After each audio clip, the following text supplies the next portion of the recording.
코인버스에서 알려드리는 투자얘기 홍반장입니다. 현재 암호화폐 시장에서 대부분의 거래는 개인들입니다. 여기서 기관의 역할을 하는 것은 고래라고 불리는 큰손들이죠. 그런데 만약 기관들이 들어온다면 어떻게 될까요? 개인과 비교가 되지 않는 기관들의 자금들, 그리고 한정된 비트코인 물량, 아마 미친 듯한 시장의 상승이 예상이 됩니다. 곳곳에서 들려오는 기관들의 진출 소식, 지금 바로 시작하기 전에 먼저 구독과 좋아요 그리고 알람 설정까지 지금 바로 눌러주시면 더 빨리 달려가겠습니다.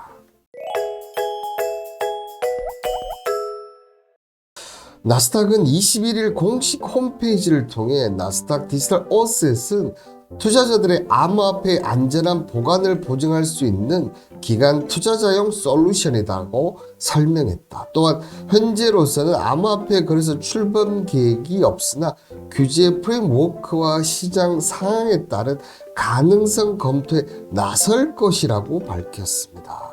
이에 시장은 나스닥의 암호화폐 서비스 부서 출범이 암호화폐 시장 공식 진출이라는 상징성이 높은 사건으로 평가를 했는데요.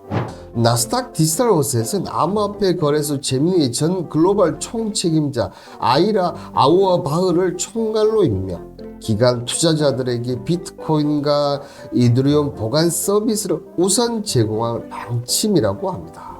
디지털 어셋은 암호화폐 데이터 회사로서 향후 암호화폐 데이터 플랫폼을 출시하여 사용자에게 기관급 정보 및 블록체인 데이터를 제공하고 있는 회사인데요.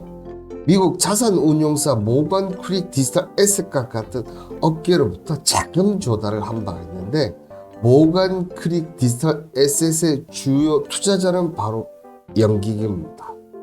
앞서 코인베이스는 코인베이스 프라임이라는 기관 투자자 전용 브로커지 서비스를 운영 중인데요. 프라임은 미국 기관 투자자들이 가장 선호하는 가상자산 거래 창구로 꼽히며 대표적인 가상자산 매직 기업 마이크로스트래티지도 코인베이스 프라임을 이용한다고 밝힌 바 있습니다. 여기에 세계 최대 자산 운용사로 알려진 블랙록이 미국 최대 가상자산 거래소 코인베이스와 기관 투자자 대상 가상자산 거래 제공을 위해 파트너십을 체결했다고 지난 8월에 밝혔습니다. 블랙록이 현재 운영하는 자금 규모는 약 9조 달러, 하나 1경 1682조 원으로 우리나라 1년 예산 규모가 올해 처음으로 600조를 돌파했다고 했는데요. 이건 블랙록에 비하면 정말 세 발의 피 정도로 이런 회사가 곧 이 시장에 들어온다는 겁니다. 블랙록의 알라딘 포트폴리오 관리 소프트웨어를 사용하는 기관 고객은 곧 가상자산 거래를 할 수 있으며 우선은 비트코인 거래부터 가능하다. 기관 고객은 코인베이스 프라임을 통해 가상자산 거래 수탁, 프라임 중개 보고 등을 할 수 있다고 합니다. 다이머는 자신을 대표적인 비트코인 회의론자로 소개하며 지금까지 많은 비판을 제기해온 인물인데요.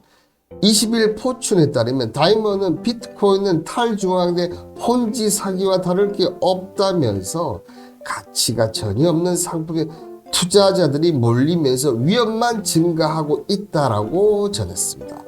이전에는 빛 좋은 개살구라며 회의적인 시각을 밝힌 바 있어 그렇다고 본다면 본인이 운영하는 JP모건에서는 암호화폐 관련 상품을 절대로 출시를 하지 않는다고 봐야 하는데요.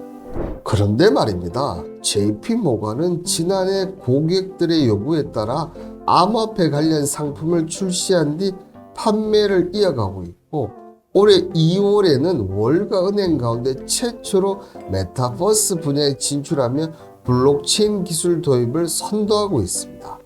또한 지난 20일에는 암호화폐 시장 참여를 희망하는 고객들을 위해 지속적인 지원에 나설 예정이라며 6개월 전에 비해 고객 수는 많이 줄어들었지만 회사의 암호화폐 사업은 지속할 계획이라고 전했습니다. 이게 진짜로 비판적인 사람이 맞는지 모르겠습니다. 이렇게 이름만 들어도 알만한 운용사들과 나스닥이 암호화폐 시장 진입을 눈앞에 두고는 있지만 들어오지는 않고 있습니다. 도대체 왜 그런 것일까요? 가장 큰 이유는 바로 정부의 보장이 없다고 할까요? 암호화폐 시장은 주식시장에 비해서도 그 변동성이 아주 큰 상품입니다. 그런데 주식시장에서는 급락이 나오든지 문제가 생기면 정부가 즉각적인 대응을 하지만 현재 암호화폐 시장에서 그런 개입을 할 수가 없습니다. 문화를 보시면 아실 겁니다. 그건 바로 시장에 대한 확실한 규제가 없어서 그런데요.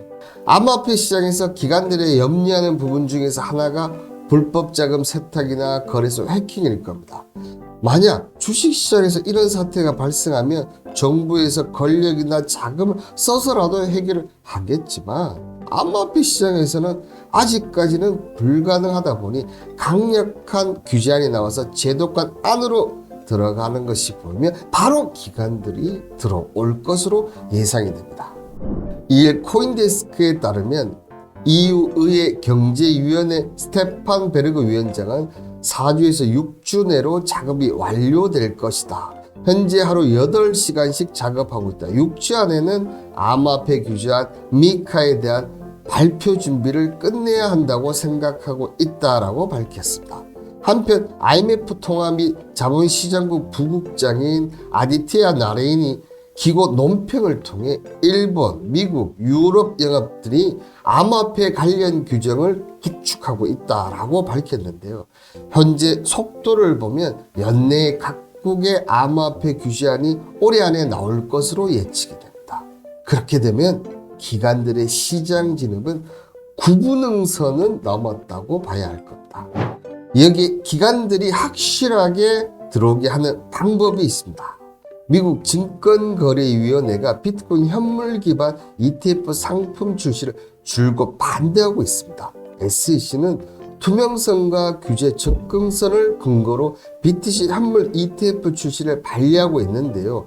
이걸 계속 반대만 할 수는 없을 겁니다. 왜? 이미 올해 초 SEC는 BTC 현물 기반 ETF 승인 신청서들이 근거로 삼는 미국 증권법의 인용을 인정하며 투크림사의 BTC 선물 기반 ETF 출시를 승인한 바 있기 때문에 규제안이 어느 정도 확정이 되면 승인이 될 것으로 봅니다. 이렇게 되면 최소 200억 달러 이상의 자금이 암호화폐 시장에 유입이 될 것으로 예상을 하고 있는데요. 비트코인 선물 ETF 승인 시 처음으로 20억 달러 자금 유입이 있었죠. 그때 비트코인이 30K에서 80K까지 상승했습니다. 그렇다면 이보다 10배가 더 들어온다면 비트코인은 과연 얼마까지 상승이 가능할까요? 기대만으로 설레게 합니다. 하하.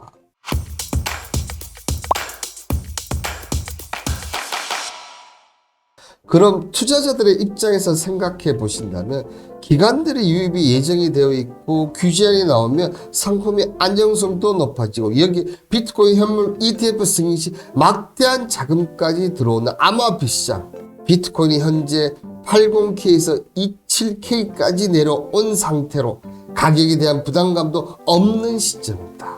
그런데 더 떨어질지 모른다고 기다리거나 코인시장을 떠나는 게 맞을까요?